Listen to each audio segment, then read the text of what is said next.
Hey everybody, tonight we're debating is evolution evidence for God, and we're starting right now.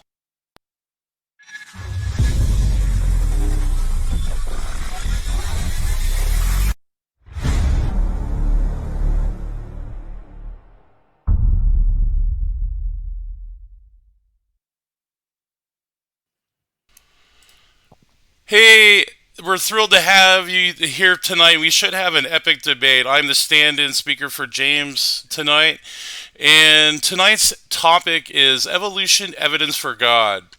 Wayne will be taking the affirmative and TJump the negative. Each of the speakers' links are linked below, so I recommend everyone check that out. And we'll have a brief introduction. We'll get right into it. So, TJump, do you want to give a brief introduction of yourself, what you're trying to achieve in your channel, or what you're up to? My name is Standing for Truth. I argue for creationism and that intelligent design is a real thing and totally not a fiction. And that's what I do on my channel. Awesome! What's up, SFT? And Wayne Philmore, if you want to give a brief introduction, that'd be great as well.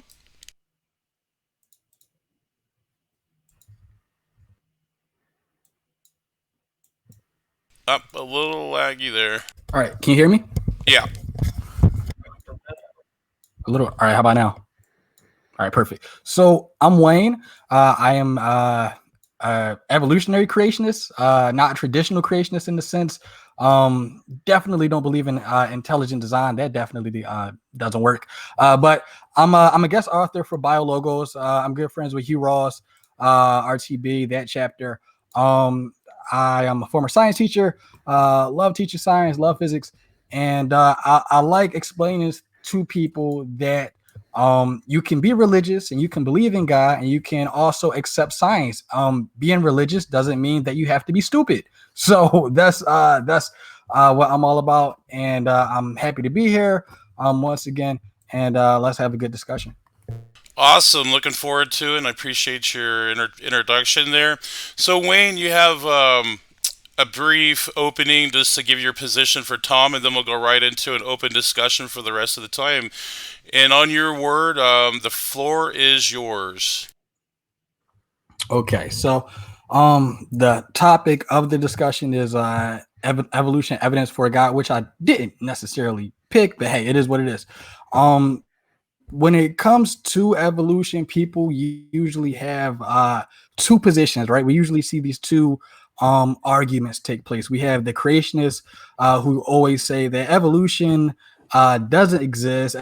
Evolution isn't real. Only microevolution is a real process, which there is no distinction between microevolution and macroevolution. They're one and the same thing. Then you have the atheist who says that no, evolution definitely is real. Evolution definitely does exist. Therefore, God doesn't exist also, which both are pretty extreme positions.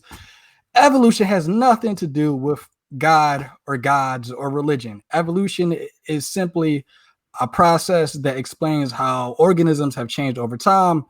However, there can be a philosophical framework around why evolution works the way it is. I mean, is it purposelessness, or is there a teleology behind it? And so I have the philosophical framework that God didn't just guide evolution, because evolution is still going on today. God continuously guides evolution, holds evolution together, and it is God who basically wound up the clock and let evolution play out. So us humans and also other organisms that come after us humans arrived on the scene today. Not sure how TJump is going to handle this or respond to this, but this is what I'm arguing. This is what I believe.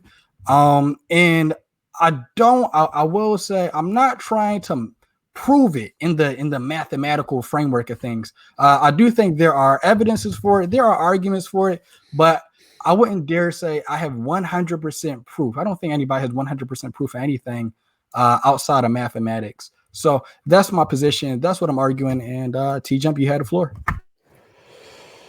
Yeah, you mentioned that evolution has nothing to do with God or not God. I mean, yeah, I agree. Evolution doesn't tell us anything one way or the other, so it's not evidence for God any more than look at the trees.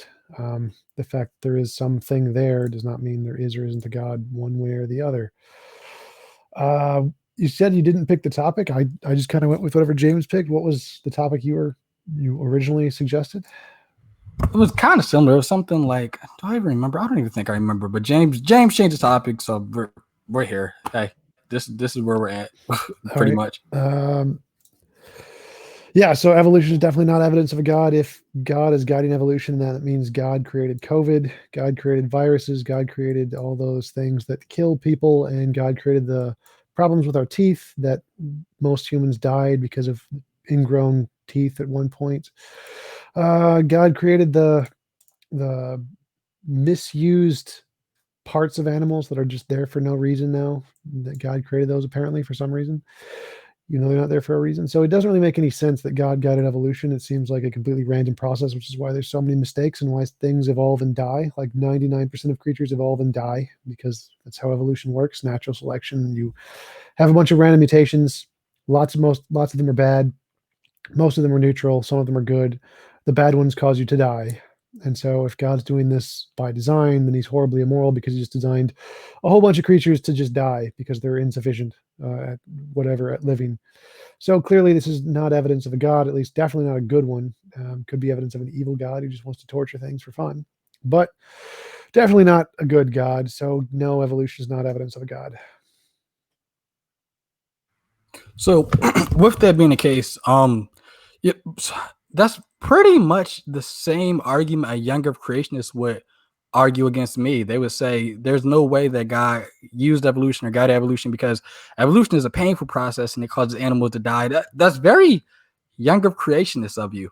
The younger creationists actually steal the scientists' arguments for every position they don't hold, and then they just reject the scientists' arguments for their own position. So it's really just the scientific argument. Well, I wouldn't say that's a scientific argument as much as a philosophical when you talk about like morality and God. What I will say is, so obviously evolution isn't perfect, right? Nothing in this universe is perfect, but I will say something can be optimal. You can use evolution, which is a process that causes things to die, for the better good. Like for example, I mean, we're using fossil fuels and oils and all types of things from things that die in the past. That's working out great for us too. Yeah, that's amazing. No, climate change is probably what's going to destroy the planet. One of the top 10 contenders. So fossil fuels are not necessarily a good thing. When you bring up this idea that you can use a bad thing for something better, that only applies if you're not all powerful. If you're all powerful, then no, you can't, because you can just do the good thing. There's no excuse to use the bad thing to do the good thing if you literally are all powerful, can just do the good thing. So the only reason we're allowed to do things like fossil fuels and take advantage of bad things is because we are limited in our power and couldn't do otherwise. So it's justified to use those bad things, but it's not good. It's not optimal. Like, we just don't have all power. Well, it's the greatest possible good that we can do, which isn't a bad thing. But with that being the case, you said evolution is a random purpose. It's a random process, and people usually. Why is my email coming up? Hold on, give me 1 minute. People usually click out of this. People usually conflate randomness with therefore no purpose. That's not true. Something can be random and it can have a purpose to it. There was a colleague of Biologos. She had a computer design and she wanted the leaves on the tree to fall more naturally, more randomly, and so she purposely created this computer program so these leaves could randomly fall off. The Monte Carlo algorithm on Wall Street, I actually trade when I'm not doing stuff like this. The Monte Carlo algorithm on Wall Street purposely is random, purposely changes again and again so people can't cheat the stock market. So you can have random things, algorithms, patterns, things like that in nature. We actually use evolutionary randomness. I totally agree. Make computer softwares. I totally agree. We can definitely make casinos that are totally random with a small percent difference to make lots of money. Yes, we can create design random things, sure, but that isn't an evidence for God. So the fact that God could make non-random things or random things means that God could make anything, and there's no way to differentiate which one's made by God, which one's not made by God. So God could make anything, sure. So just like we can, okay, that's not evidence. Sure, yeah. God can make anything, everything, whatever the case may be. But what I'm arguing is based on how these evolutionary mechanisms work. Number one, I will say evolution is a very intelligent process. It's not like this. And let alone the entire universe is very interesting, I will say. But when you look at the process of evolution, evolution is rather a very intelligent design. I mean, it works through speciation and allopathic speciation and things like that. I mean, that alone is just it's amazing, right? But not really. I mean, it's just there's random mutations in the genes, which are totally not amazing, and then they kill most of the animals if they make any change at all. Most of them don't make any change at all, and then the good ones happen to survive. Like, there's nothing intelligent about this. It's just if you throw a bunch of paint on a piece of paper, the ones that go down, like going downhill, are going to be the ones that are where the paint's going to flow the farthest. So this is not intelligent or amazing. It's just gravity. So there's nothing amazing about evolution. Is just like paint rolling down a hill. Of course, it's going to go down the fastest route, just like evolution does. If you have bad mutations, you die. If you have non-changing mutations, you just stay the same. And if you have good mutations, you get better and you survive and thrive. So it's just a random dumping of paint, essentially. And then the ones that go the farthest are the ones that survive. There's not really intelligence there. It's nothing intelligent about it. Well, you conflated the fact with the philosophy, so that definitely is true. I mean, like there can be paint thrown at the wall, but I mean, the fact that there's a person doing it intentionally, like for example, we have abstract arts. There are art that's is purposely random. So it doesn't mean no teleology is behind it. Yeah, but it also doesn't mean there is teleology. So that doesn't support your claim. For it to be evidence of a God, you have to say there is teleology. So if it's could be is not evidence. Well, there could be a magical leprechaun that did it. That's not evidence of the magical leprechaun. Sure, but I'm not arguing for a magical leprechaun either. So that's neither here nor there. But with that being the case, I will say, even the way how humans evolved, even the way how I do believe that humans definitely did to evolve to believe in God, which is not a bad thing. The thing that differentiates us from the other animals, of course, is our intelligence. Aristotle said that man is the rational animal, and I will contend and I will say, I think the purpose of this evolutionary process was for us to get up to this point to where we can finally know God, so we can finally evolve, so we can believe in a God. We look in the past, and there is evidence of our ancestors. They used to bury their dead in a religious fashion. They believed in God. I think it's very human to believe in God. Evolution also evolved to give us delusions, hallucinations, fallacies, biases of thousands of different kinds because it happened to be beneficial to survival for some reasons. It doesn't make any sense to say we evolved for belief in God, especially since we're going to lose it pretty rapidly. The fastest growing religion is non-religious.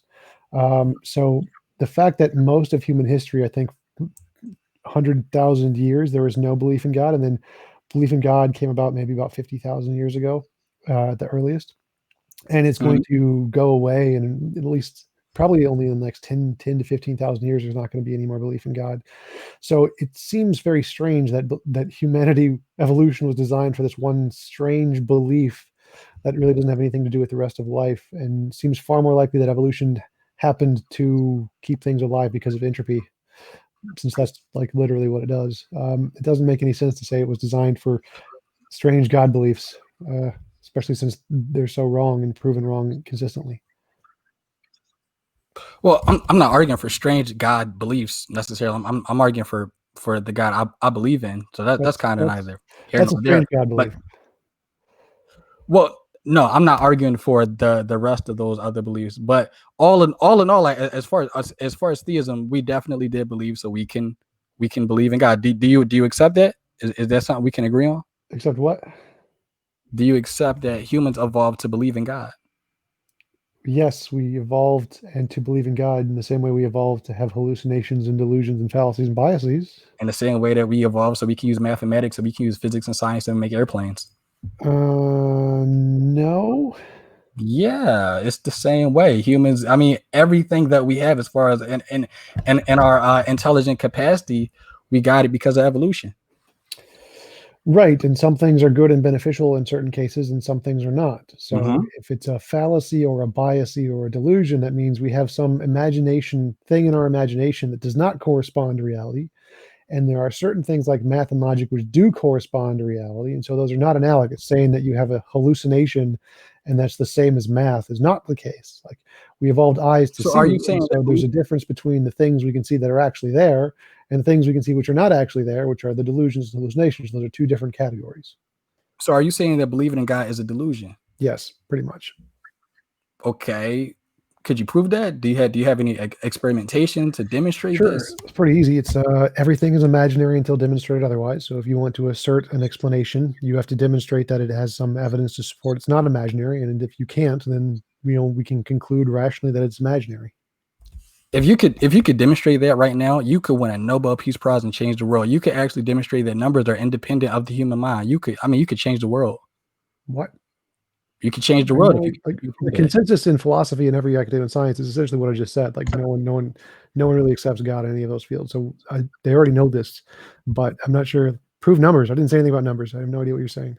No, but what you just said corresponded with what I just said, and you can't prove what you said. I mean, like you're spouting it off, like, and you really believe this, but What? You can't prove it. Prove that you things can't are prove imaginary. That you said about like 3 sentences before. That Man, things are imaginary. I can prove things are imaginary. I'm imagining a unicorn, and it does not exist in front of me. It is therefore. No, you said something to the fact that you can't demonstrate something to be. For the people watching, you guys can play that back. I said that things are imaginary until demonstrated otherwise. Mm-hmm.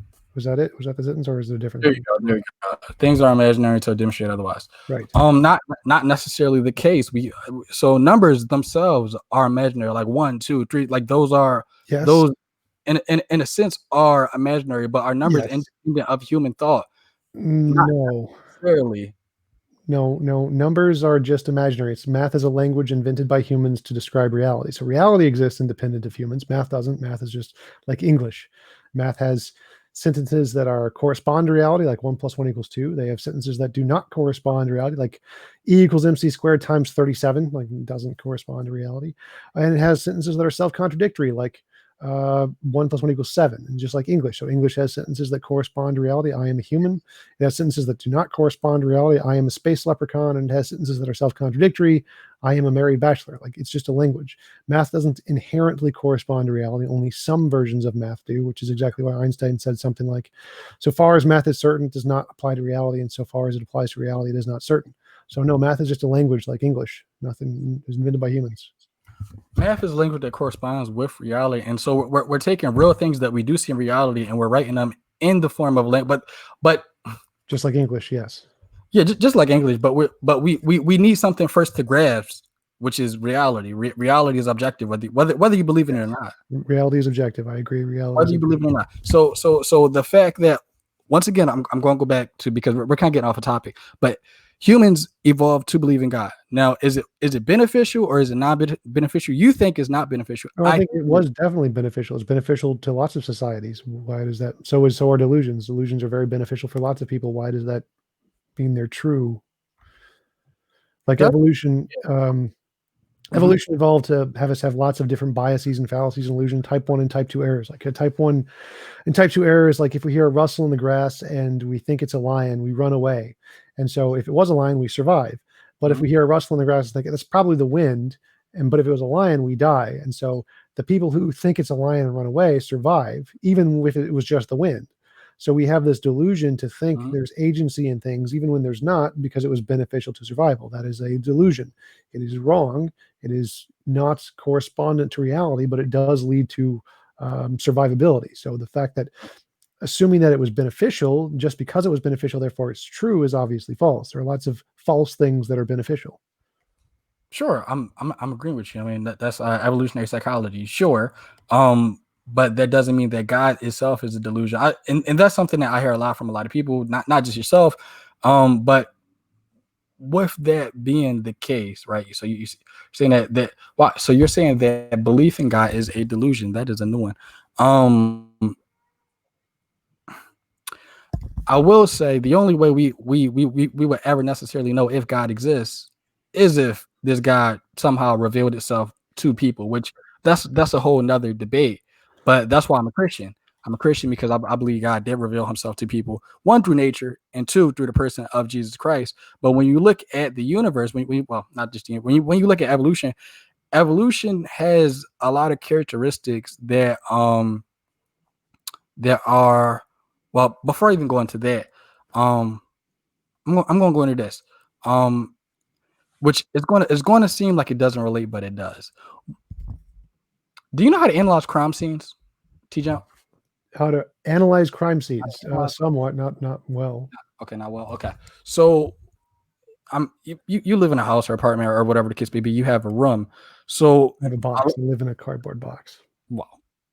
Sounds sexy, but so you live in a cardboard box. All right, so I'm going to say Praise has a room, and we could probably go in his room and we can tell a lot of things about Praise, about the things he probably has in his room. We can look around the room and we can see what Praise is like. That pink rabbit is very telling. Praise, like we can tell, like strange fetishes there. Wow. So we can look around the room and we can see what Praise is like. We can see what makes him tick. We can see, Praise likes to read his Bible. Maybe Praise. Are you a gun owner? Are you a gun owner, Praise? Absolutely. I kind of knew that. So you're probably from the South. Pretty much Oklahoma Central, yeah. Yep. So you can look in his room and you can tell characteristics about this person from things inside the box, which that's an actual real detective game, inside the box. So when we look at evolution, there are certain things we can look at evolution that could tell us about nature, or it could necessarily tell us about this God, if you want to go down that road. Now, my belief is that, like what? Well, it's very eerie to me how some Christians, they believe the universe was made through long epochs of time, 7 epochs of time. And evolution works in this epoch stage as well, where evolution works over millions of years, long epochs. The universe was created over long epochs. And what do you know? There's obviously creation stories, multiple creation stories. Well, you said that there was something in DNA that we can see that's like a room. And if we look at the room, we can make inferences about the person who lives in the room. Not in DNA. I'm talking about just evolution itself. That's more like intelligence. Yeah, okay. So in evolution itself, what is it about evolution that are the things in the room that we can see? Well, evolution works over these long periods of time. And so 13.8 billion years to create the universe, 4 billion years to create the planet. What else? That's not evolution. That's just cosmology. So no. But I'm zooming out and looking at the bigger picture. So looking at the bigger picture of things, it seems like if whatever creative force you're talking about, whether it's God or whatever the case may be, this creative force, it seems to work over long epochs of time. Now I'm relating that to, oh wow, there are also creation stories in theistic belief where God or gods create the universe over long epochs of time, and it's not proof, but it's telling. Evidence can point in a certain direction. So I'm saying the evidence points to, wow, this. Wait, so you're saying that there are stories that say God created things a long time ago, and the universe is really old. Therefore, that's evidence that the God is real. No, when you say evidence, are you positing that evidence proves something? No, evidence is just something that shows that indicates a belief is more likely true than false. Doesn't mean prove. So what I'm saying is this is evidence that these creation and they're mythos, right? They're mythos. So your evidence is that there are stories that the world is really old, and the world is really old. Therefore, that's evidence the stories are true. No. So what I'm saying is there are stories that God works in long periods of time, long stages. And when we independently look out at the universe and we see how old the universe is, because the universe definitely isn't 5,000, 6,000 years old. The universe is older than that. It seems like the characteristics match, right? This God. in the same way that when I look into Praise's room, he has a gun, he has a Bible. So I'm looking and I'm like, oh, this guy is probably from Oklahoma. Okay, so let's say we're reading Harry Potter and it describes King's Cross Station, the train station, and it says, well, there's this many beams, and there's these kinds of trains, etc. And if we go, it's like, oh, look, there's King's Cross Station. It has all those things are exactly true. Does that mean Harry Potter is true? Is that evidence that Harry Potter is true? No, but we also know that J.K. Rowling didn't write Harry Well, Potter. it doesn't matter. We can just pretend we picked up a Harry Potter book. We've never seen it before, and it's just there on the ground. We don't know who wrote it or whatever. And we read it, it's just it's like all blocked out except for like certain parts like magic and stuff. And it says here are the description of King's Cross Station. So we go to King's Cross Station, and oh, look, the description is right. Is that evidence that Harry Potter is true? No, but we also know we know that Harry Potter is not a historical text. It wasn't written that way. But also, I mean, that doesn't help. Again, it doesn't make any difference at all whether we know it's a historical text or not. The point is that there are words in the book, a story, and some of the words correspond to reality. Like, for example, what genre is the book though? The Harry Potter, the genre is fictional, obviously. Genre doesn't matter. So we have books. It definitely does matter. Because I can literally just give you copies of historical documents from ancient Rome where they give you the actual descriptions of the cities, and they have these legends involved where there's the Romulus and Remus, which is the foundation of Rome. So every historical document in history includes myths and legends and miracles and magics up until recent history. So we can pick any historical document you want. We can pick any description of any city you want, and they're going to get it right. Is that evidence that all of the miracles and magic and mythical creatures they describe actually exist too? So that's not what I'm arguing. You're going on a thing. This is my argument. This isn't your argument. This is my argument. Yeah, so but my argument is that's not what I'm arguing. I'm arguing something completely different. You're going on a tangent. This isn't about your argument. I'm trying to understand an epistemological question here. So we have historical documents. Historical documents do accurately describe lots of things like cities and battles and emperors and people in charge and tax violations, all kinds of stuff. They have lots and lots and lots of correct historical facts that can be verified. Mm-hmm. And they have things like Cyclopses and mermaids and Hercules and Romulus and Remus. Is the fact that they got some of the historical facts correct evidence of Romulus and Remus? It could be, but we also need evidence of Romulus and Remus's existence. So yes, I totally agree. That's a great argument. So the fact that the books say there's this God that created the universe really old time ago, and their own universe is really old, that's not evidence of the God unless you can give independent evidence of the God. Well, the independent evidence of that God, that's why I'm a Christian. But we're not here to talk about that. I'm so, you know, how can you independently get observational evidence of a hypernatural being? It's pretty easy. You just novel testable predictions. Like, for example, you could say, I believe in this super hypernatural being, as you put it, and if I pray to this hypernatural being, he will generate a gold brick in front of me. We pray, gold brick appears. There's evidence of the hypernatural being. Or I just talking to a Hare Krishna a few days ago, and they have the example of, if you say the Hare Krishna verse, whatever it's called, you can speak to animals and convince them to stop and move and whatever. So if you could say the Hare Krishna verse, and if you believe in this Hare Krishna God, if you could actually then talk to animals and make them do stuff, that would be good evidence of this super hypernatural being there. So any testable predictions would work. Sure, but what if the characteristics of that God doesn't work that way? What if that God just doesn't care about you praying? Then what? You could, that's up to you. So you would have to say, like, you have this hypothesis, you believe there is this hypernatural being, and so you have to find a way to show this being exists outside of your imagination, not just in your imagination. If your God can't do that, well, then we have no reason to believe it's not imaginary, and we can conclude your God's imaginary. Well, and that's why we're having this discussion. So I'm laying out my evidence, and well, yeah. So the evidence you laid out so far was just people make up stories that the universe is old. The universe is old, therefore the stories are likely correct. That was your argument. No, so my argument is that these creation texts talk about the characteristics of this God they enjoy creating over long periods of time. The universe and a majority of the things in it were created over a long period of time, and it's very coincidental how Genesis account and other accounts talk about God creating over long epochs.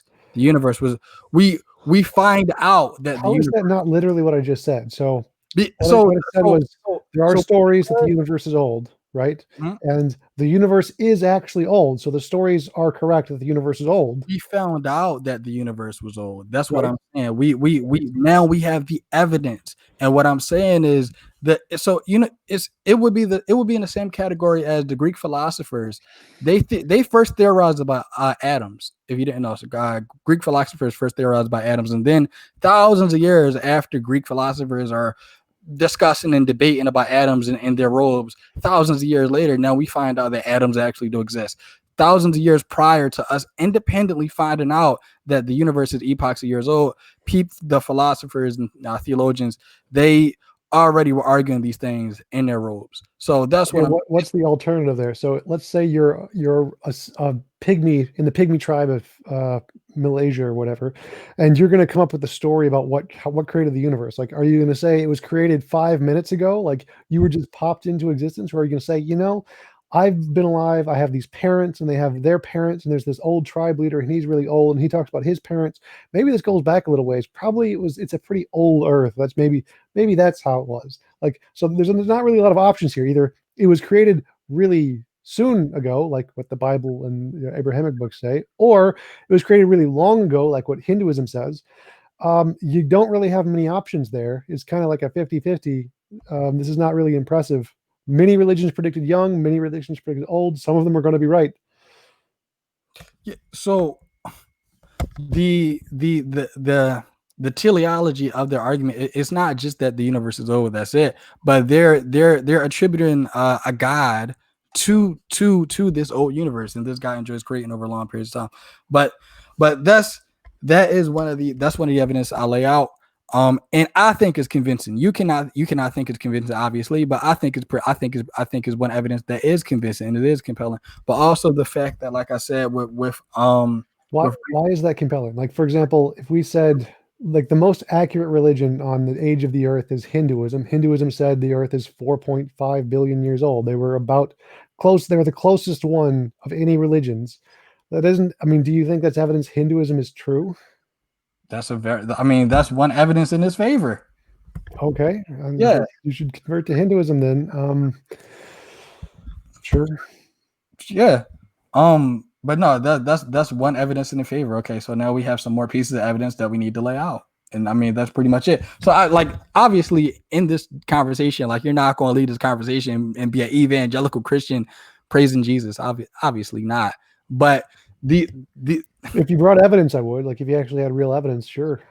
I mean, that would, like, religious conversions take time, take years sometimes. So because there isn't any evidence of a God. If there was, it'd be real queasy. Like, well, no, if I believed in a God and I said God was real, and I can convince you really easily, all you got to do is pray to the God, say these magic words, and the gold brick appears in front of you every single time, you would be pretty convinced the God is real. Yeah, but that's not how. If there is a God, that's not how that God works. Right. So there's no way to differentiate your God from imagination because there's no evidence. That's kind of the point. Like, if there was evidence, it'd be really easy to convert people. You just give them the evidence, just like you can give them the evidence the world is round. Convince most people really quickly. Well, there's different kinds of evidence too. So like, there's abstract evidence and then there's concrete evidence. That's why we're talking about these arguments. There's only one kind of evidence, and that's the evidence that indicates the truth of a proposition over its falsehood. So there's not multiple kinds of evidence there. Which can be given in the propositional argument. So some things are not observational, they're philosophical. Some things are mathematical. There are different types of there are different types of truths in the world. There's mathematical truth. There's there's the stuff in our head and the stuff in the reality independent of our head. Those are the two kinds. So if you're just saying about mathematical truth, yes, you can show that with purely propositional logic, but you cannot use propositional logic to conclude something exists outside of your imagination in reality. That you it has to actually exist. I'm agreeing with you. It has to actually exist in reality, in the real world. No. So you can't use propositional logic to show something does exist in the real world. You can't. That's not reasonable. Propositional logic cannot be evidence that something exists independent of your imagination in the world. Like, you can't use logic to conclude apples exist. You need empirical evidence that apples exist. Yeah, but apples are a concrete thing. They're not an abstract thing. They're concrete. Right. You're not understanding what I'm saying. So with abstract things, right, you have to argue up to them. With concrete things, you argue down to them. It's abduction and deduction. No. So deduction and induction, but abduction is just affirming the consequent. Abduction is literally a fallacy. It's just affirming the consequent, so it doesn't work. But just try to make this as simple as possible. There's stuff in your imagination and there's stuff in reality. And you need some kind of evidence to differentiate between the two. If you think like numbers are in your imagination, well, then all you need is imaginary evidence. Like you can say 1 + 1 = 2. Okay, that's fine. That's perfectly good to justify numbers. But if you want to say that something exists in the world, in reality, independent of your imagination, you can't just use your imagination as evidence. You need to reference something in the world. So if I said apples exist, no philosophical argument is ever going to justify apples existing because I'm claiming they exist outside of my imagination. And it doesn't matter if I'm apples or unicorns, or if I say there is a platonic abstract object that exists outside of my imagination, no propositional logic is going to justify that. You need some evidence outside of your imagination. I'm agreeing with you. You're preaching to the choir. I'm agreeing with you. Okay, well, that would apply to God too. So until you can provide some kind of empirical verification, there's no evidence of the God. So it applies to most things, but not everything, because everything in the universe is not concrete. There are things that are abstract. Like you can't go to the refrigerator and get me a bottle of logic, right? Remember. So there's stuff in our imagination and stuff in reality. Those are the only two categories. There's stuff in our imagination, stuff in reality. Abstracts are just in our imagination. There are things in reality that are not concrete. They're not observational, but they do exist. Like logic. Like logic is in our heads. Logic is an imagination. Logic actually does exist. No. Stanford Encyclopedia of Philosophy, classical logic, very first sentence. Logic is a formal language consistent of a semantics and a formal system of rules. It's literally a language like English. So you don't think logic actually does exist? No, I just quoted you this first sentence of the Stanford Encyclopedia of Philosophy on what logic literally is. It's a language like English. So English doesn't exist. It's just something humans made up. Logic doesn't exist. It's just something humans made up. But it describes something that exists, which is reality. Like if I say the tree exists, those words, the tree exists, that's just humans have made that up. But the tree exists independently of us. So logic and math are the words, like English, just the tree exists. The words don't exist, but they describe something that does, which is reality. So logic and math are just languages like English. They don't exist independent of human minds. Well, humans discovered logic. We didn't create logic. Logic literally created it. We literally created it. Literally what logic exists outside of independent human thought, or else people wouldn't be able to have a conversation. No, you can have a conversation just fine with logic. Like again, there's multiple logics. So there's not just one logic. There's lots of different logics. Like there's different languages. You have intuitionistic logic, many valued logic, quantum logic, fuzzy logic, standard logic, lots of different kinds of logics that all don't agree with one another. And you can speak in all of them to people and have different conversations with. You're perfectly fine. And they disagree on things like the laws of logic, standard law of identity, law of non-contradiction, law of excluded middles. Many of the logics reject those things. So no, there isn't like a logic. There's a whole bunch of different logics invented by a whole bunch of different people, and any of them could correspond to reality. And they're all just in people's heads. They're not a thing that exists in reality. It's just a language. Literally, that's the quote I gave you, is this first sentence of the experts in philosophy just telling you this. Logic is a formal language. First sentence. I'll have to take your word for that. But with that being the case, right? We all have to agree on certain things. So in order for us to even have this conversation, we have to agree on certain propositions and certain Sure. Yeah. So man, this is tiring, Tom. This is tiring. So with that being the case, I'm going to move on to my next piece of evidence for evolution and God. So you're about to say something. No.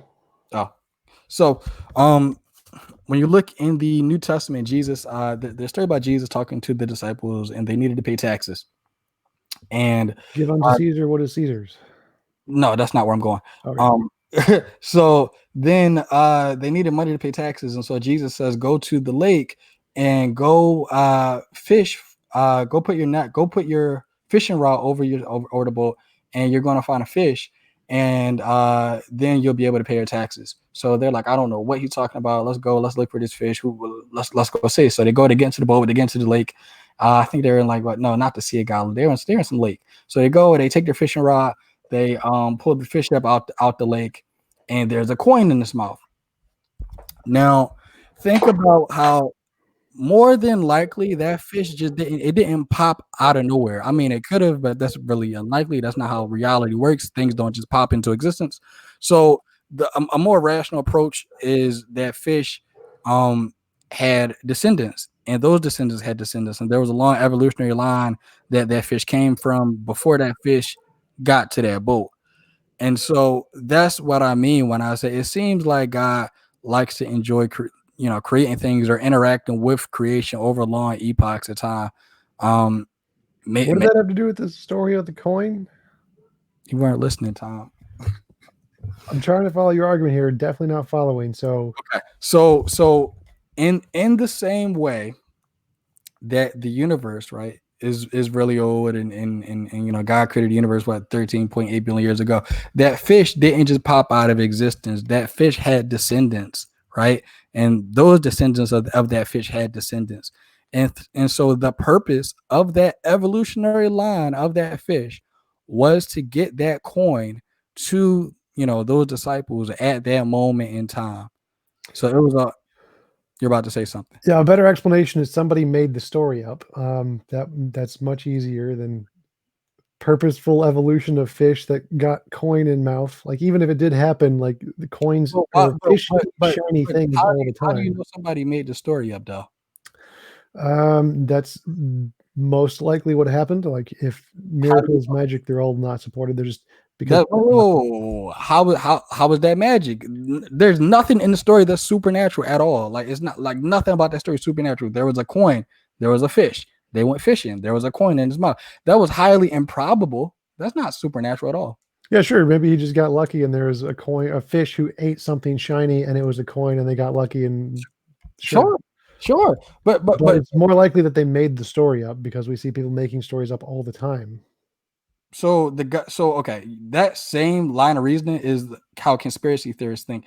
The government has lied, therefore the government lies about everything. You should be a conspiracy theorist, Tom. No, I'm going to go with the consensus of historians and biblical scholars who hold to it that the study of miracle claims lies outside the bound of a historian who acted in their professional capacity. Michael Licona, Historians of Miracle Claims, paper by 1997, something, blah, blah, blah. So the consensus in history is that any of those kinds of claims are most likely just made up and added later. I think so. That's not a miracle claim. There's nothing miraculous about it. I didn't say miracle claim. So those kinds of claims are just not supported in history. So most of those kinds of stories are just made up, like the stories of Hercules. Hercules isn't miraculous in any way. There's just spectacular stories of him killing a bull or whatever, a big bull, a really big one. Like that's not miraculous, but it's probably made up. Sure, but I'm not talking about Hercules. Yes, you're talking about a different story where something very strange happened that is most likely just made up by a bunch of people in a book. Sure, I mean, it probably was made up, but we don't have any reason to believe it was. Except the fact that it's not reasonable to believe. That's pretty good evidence that it's made up. I mean, what's better is somebody could say, I don't know if it did necessarily happen. But that's not even what I'm arguing. I'm arguing is based off of that account, based off of that story. It just seems very coincidental to me how this fish over long periods of time it was used for this purpose, and the universe itself was made over long periods of time, which I believe was for the benefit and purpose of us humans. So God created billions and billions of fish over 13 or however many billions of years so that one particular fish would eat a coin and then give the coin to the apostles so they could pay their taxes, when he could have just like given them a coin, like just snapped his fingers and done it. No, but he created billions of fish, caused them to die miserable deaths where they suffered and got eaten by sharks. And all of that was so that this one fish could have this one coin and give it to the apostles so they could pay their taxes. Well, yeah, that one fish had its particular purpose, but other fish and other humans and other organisms, they all have their own purpose. And in the evolutionary scheme of things, sure. Like being eaten by sharks and ripped apart and eaten by humans and destroyed life, suffering all the time, miserable lives, eaten by parasites. That's their purpose. Yep.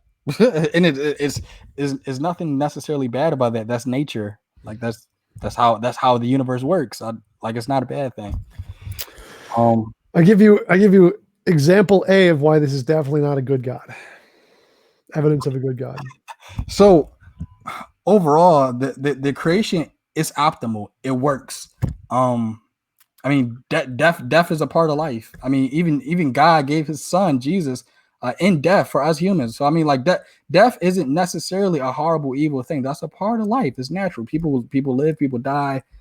There's this great story, The Parable of the Dragon by Nick Bostrom. It's a great proof of why that's wrong. So death is definitely immoral because it's non-consensual. So if you die without your consent, that's immoral. Like, so if God created this universe and added death and forced you to be in it, and you don't have an option to say, I'd rather not have death, that's immoral. Well, that's a whole nother argument in of itself. But if we're gonna go down that line, so it is argued by Leibniz that this is the best possible universe that God could have created. There is. So would you agree that God can exist and not exist at the same time? Sure. Okay. So would you also agree that if God exists, there are things that God can't do? Sure. Okay. So one thing that God, being perfect, being eternal, God cannot create a perfect universe from the start. And the reason being is if Yahweh, if God creates another perfect universe, he in essence is creating another Yahweh. So he has a better idea. He creates a universe that becomes perfect. God creates a universe that can create itself. And not over time, but now that this universe is slowly evolving and slowly changing, etc., which by the way, if evolution isn't true, this isn't directly towards you, but if evolution isn't true, young of creationists, then Jesus wouldn't be able to die for us on the cross if evolution weren't true. Because in order for Jesus to redeem the cosmos, he has to be thermally connected to the universe, which if evolution is true, we're all connected. If aliens exist, aliens can be saved. Younger creationists, because I know Ken Ham says that aliens can't be saved if they do exist. I don't believe that, but Tom, the look on your face. yeah. The fact that Jesus has to be thermally connected to save our souls while he's being sacrificed on a wooden cross by the Romans. Clearly, God couldn't have just snapped his fingers and done it, or just maybe Jesus could have like slipped and fallen and hit his head on a rock. That could have worked too. But no, it had to be crucifixion, and he had to be thermally connected, apparently, which can only happen because of evolution somehow. I don't think that follows exactly the way you think it does. Well, it's not traditional Christian theology, but based off of what we know now, I'm looking at the evidence and I'm finding theological, philosophical purpose in it, which is completely fine. And so with that being the case, now that God, he creates a universe that can create itself, right? He then can there's this Greek thought called theosis, where things become like God. You said he creates a universe that can create itself? He creates a universe that can create itself. How does that work? So if he created the universe, then the universe exists. So it can't create itself. That can more or less, like, because evolution and all these, they're not creating things like from brand new, but it grows, it changes. He creates a universe that can change. He lets the evolution of the universe play out, however that may be. In the same way how you can make a computer program, you can let a computer program randomly play out. But with that being the case, so your question was why did the universe exist or something like that? Oh, why how come God couldn't just create a perfect universe from the start? There's this ancient Greek thought called theosis, and in theosis, right, you become like God, you become perfect, right? And so one day the universe will be perfect. One day God will redeem the cosmos unto himself. So he couldn't create a perfect universe. You can't create an eternal thing, a perfect thing, because then he would have to create another God. He can't create another Yahweh. He's unique. So what he does something better. He creates a universe independent of itself that can break down, that does have death, that does have suffering. So in the long scheme of things, he can make the universe a part of himself through this process called theos. This is like ancient like Greek theology right here, but there's the answer. Okay, so could God have given each person their own universe and they each have free will in their own universe? I have no idea. I don't know. So God created one universe with trillions of planets, right? Mm-hmm. And he's all powerful, so he can create a universe with trillions of planets, right? Mm-hmm. So he could have like given each of us a planet, right? Sure, let's say that. Sure, maybe. I don't know. I don't know. Where are you going with this? So if he could have given each of us a planet where we can't be forced to do anything, or we can't be forced to do anything we don't consent to, that would be a morally better world than the one we live in. But he didn't do it. So obviously either he's immoral or incompetent. Well, like I said, there are things that God can't do. And Leibniz's argument is that this universe is the best possible universe that we could have lived in. Yes, I'm familiar with Leibniz's best of all possible worlds, and it's completely insane. But so clearly God could have done some things differently. Like he could have stopped that one tornado or hurricanes. Sure. And that would have made the world morally better, but he didn't. So he's obviously not moral. Sure. But in the long scheme of things, in the evolutionary process of things, let's say God does stop that one tornado, back in time.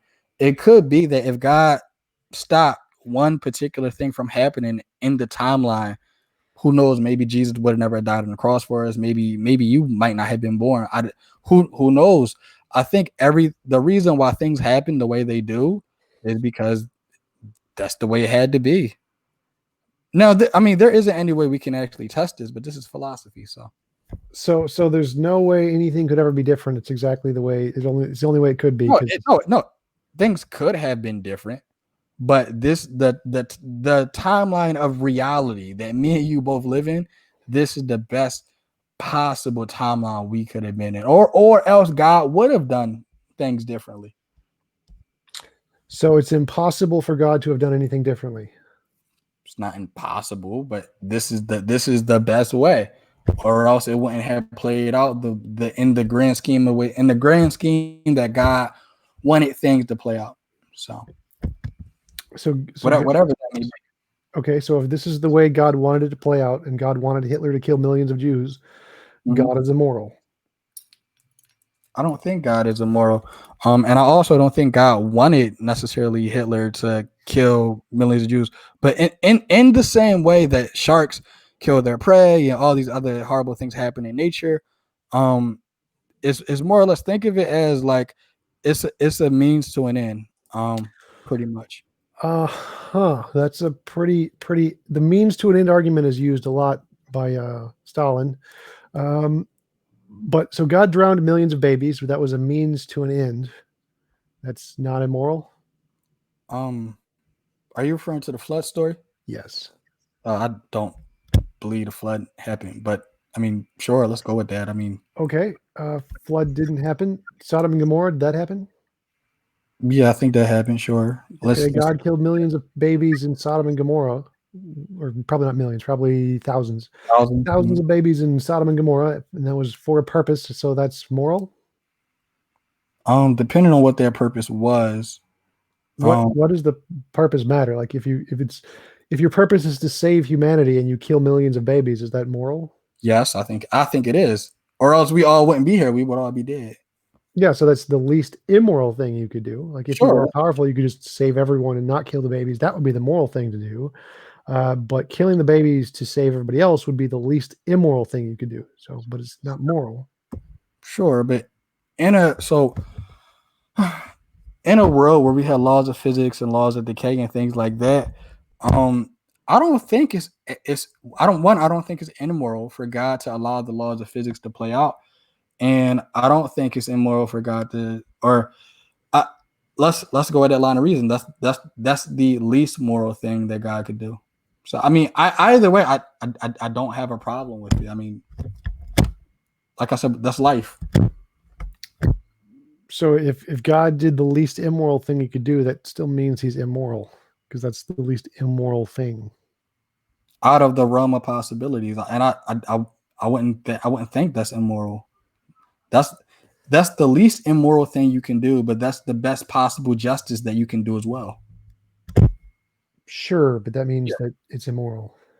No, it's not immoral because you're doing the best that you can do. That's the best choice out of the realm of the possibilities.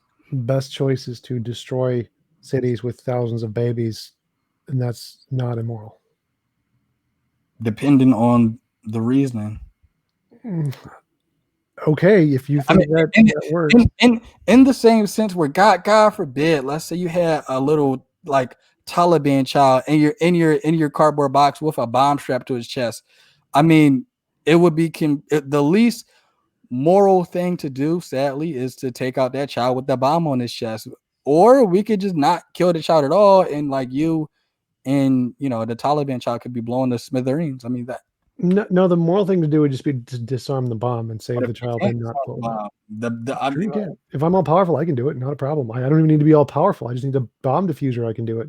So the fact that you think an all-powerful God couldn't do that, couldn't diffuse the bomb and save us both, means your God is very strange, very silly that he's all-powerful, but he couldn't diffuse the bomb and save the child and the person. But we can. So if we can do it. There are things. Speaking of that, I will say, like I said before, there are things that God can't do. And so with God creating the laws of nature, he's made a covenant with those laws. So, maybe there isn't anything in the laws of nature that will allow God to do that at that moment. Okay, so God can't diffuse the bomb, but we can diffuse the bomb, so we're more powerful than God. Maybe at that moment, God can't, put anything in the system to diffuse the bomb. But we can, so we're more powerful than God. Well, I mean, if you get to it in time, but sure, God could defuse the bomb. But I mean, I'm not talking about God. I'm talking about you, a Taliban child with a bomb strapped to his chest, and police officers or FBI agents, whoever, bomb diffusers. I mean, the best possible thing. Maybe if we can get back on topic, that'd be great. Oh, so with that, what is the topic? Oh yeah, the evolution thing. So, man, we went on a long tangent. Praise, how much time do we have, by the way? Another 10 to 20 minutes. If you guys want to end it short, we could go to super chats, but we don't have many though, so it's up to how you guys want to do that. Okay. I'm happy to go to super chats. Let me see. So is it, Wayne, do you have any finishing comment or conclusion or TJump, either one of you guys? Not really. Well, I'm looking at the comments. Somebody said God created the bomb. Huh? Maybe. So my finishing comments would be this debate it was all in fun. I honestly chose to do this debate because, like I said, I always see Christians arguing against evolution and atheists using evolution as like a backpedal against God. So I figured we'd do something different because I'm tired of seeing Kent Hovind on here. And I'm also tired of seeing evangelical fundamentalists on here. So I said, let me just come out here and do something different. I'm not the best debater in the world, but hey, might as well give it a shot. But I definitely do think there are good evidences. There are good reasons to believe in God. And I will say, if somebody is out there struggling with their faith when it comes to evolution has nothing to do with a God or gods at all. Evolution is simply a scientific explanation to explain how things change. And whether a god or gods or deities or anything has anything to do with that, you can come to your own conclusion on that. But young earth creationism has made more atheists than any scientist or atheist can ever do. And I will fight young earth creationism tooth and nail. So, but it's been an honor to be here and talk with you guys, and maybe we can do it again. Yeah, you should debate young earth creationists next time. That would be entertaining. Yeah. Appreciate that conclusion there, Wayne Philmore. So we got a couple super chats, and you guys feel free to jump on in. Let's see here. Our first super chat is from Stupid Horror Energy. For $10, thank you, I'm not going to call her that name, SWE. And she says, evolution can result in some genes in a fetus to become female, so that a lot of her eggs will be defective. Some genes want to protect chromosomes from damage, while others want to break them. If you guys want to respond to that, go ahead. Is that a question or was that just like her just stating a science fact? Yeah, I think that's just a comment. No. We'll just go to the next one. Let's see. This is from the Crawdaddy 029 for $5. Thank you for your super chat. TJump, while on your side for this debate, just because something has not been proven does not mean it's imaginary. OJ wasn't proven to kill the ex. Uh, Law isn't proof in the scientific sense. So if you can't show, if you don't have evidence something happened outside of your imagination, then yes, it's reasonable to conclude it's imaginary until you can actually show it exists outside of your imagination. Thank you for your response. And this is another super chat from Stupid Blank Energy for $5. And she says cancer arises and spreads by Darwinian process of mutation selection. Why would an omnipotent God create through such much pain and suffering? So I guess that's directed at you, Wayne, if you want to answer that. So yes, there are a lot of things in this world, especially with evolution, that results in pain and suffering. I mean, just because of the laws of physics, right? Somebody jumps out of a window and gravity pulls them down, and they die. So I mean, in the same way, that's just the result of living in a world where we have physics. And evolution is a process that obviously it works through laws of physics, laws of decay, and you know why are there things like cancer? Sure, cancer is bad. The viruses, diseases are necessarily they're bad, but in the long run of things, God uses this process of evolution, like I said before, so that Jesus can be connected to us, so that Jesus can be born of a human, so that all life form and other organisms can all be related. So it's kind of like a double-edged sword. It's bittersweet in a sense. And so, yes, those things are terrible, and I'm not negating that, but there can even be good out of that.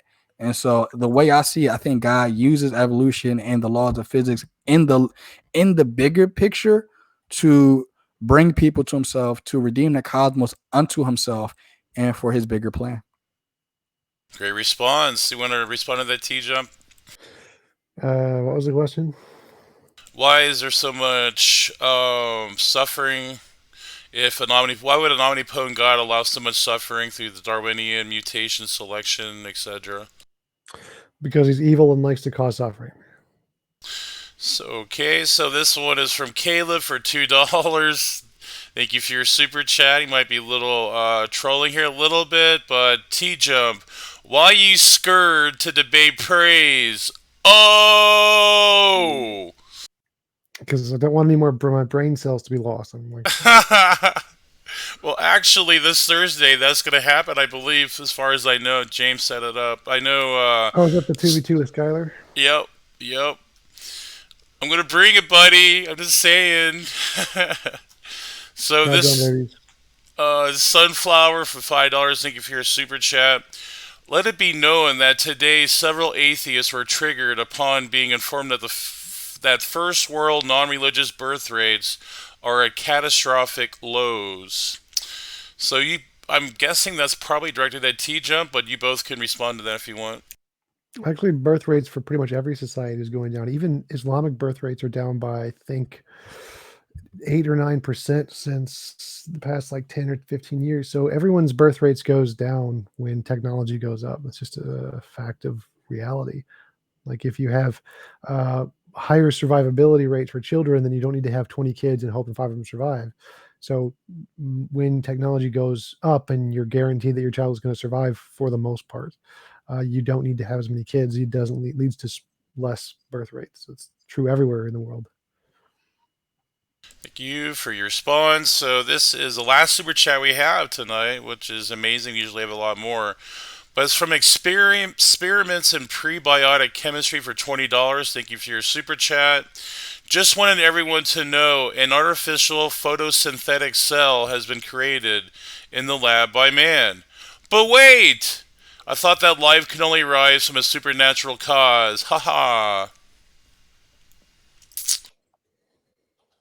I guess that's a comment, but you guys can respond to that if you want. Photosynthesis is the process of converting light to energy. That doesn't mean life. So the fact that we created an artificial photosynthetic cell doesn't mean we created a living cell. It's not quite the same thing. Yeah, and also, like, I will say that anything we do in the lab, obviously, we're recreating the same environmental pressures and conditions. And if we were to recreate any type of biological life in the lab, then it would be synonymous with actual life being created in the prebiotic Earth or the ancient Earth.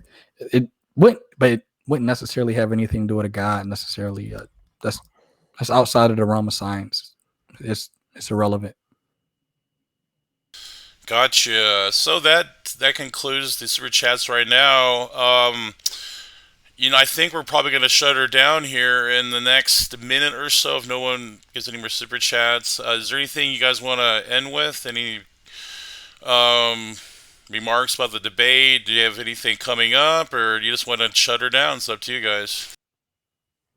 Sounds good to me. I'm gonna get some food. Yeah. So debate was pretty fun, or discussion was pretty fun at either one.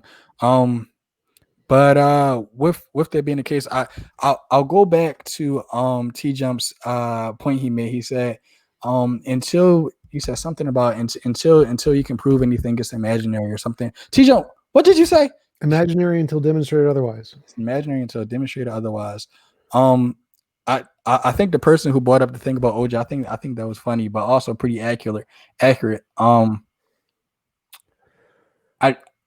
I don't think that is the case. I don't think something is imaginary until demonstrated otherwise. You might not have enough evidence for it, but it doesn't necessarily mean it's not true. You can posit something and just not have enough evidence for it to be considered true. So I do think the God hypothesis, I don't think people will ever be able to necessarily prove that God exists, except for in a Christian worldview. But I think the better argument should be a position may be weak until you bring further evidence for it, but that doesn't mean it didn't happen or it's not true. So